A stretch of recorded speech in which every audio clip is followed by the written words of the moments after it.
Hello all, welcome to our YouTube channel. നമ്മളിവിടെ സംസാരിക്കാൻ പോകുന്നത് മകരവിളക്കിനെ കുറിച്ചാണ്. മകരസംക്രാന്തി ദിനത്തിൽ ശബരിമലയിൽ തെളിയുന്ന ദിവ്യപ്രകാശമാണ് മകരവിളക്ക്.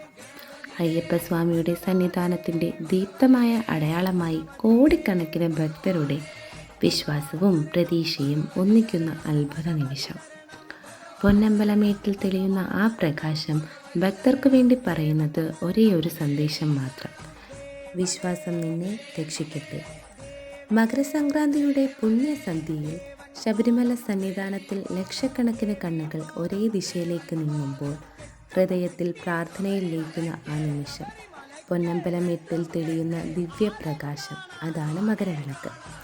മകരവിളക്ക് ഒരു പ്രകാശം മാത്രമല്ല, അത് അനുഷ്ഠാനത്തിൻ്റെ ഫലം, വ്രതത്തിൻ്റെ ശുദ്ധി, വിശ്വാസത്തിൻ്റെ ശക്തി. 41 ദിവസത്തെ വ്രതത്തിൻ്റെ ഒടുവിൽ സ്വാമിയെ ശരണമയ്യപ്പ എന്ന മന്ത്രം ഹൃദയത്തിൽ ചൊല്ലിയെത്തുന്ന ഓരോ ഭക്തനും ആ ദീപത്തിൽ കാണുന്നത് തൻ്റെ ഉള്ളിലെ വെളിച്ചമാണ്.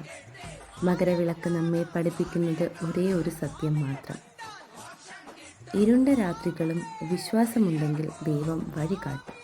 സ്വാമിയെ ശരണമയ്യപ്പ.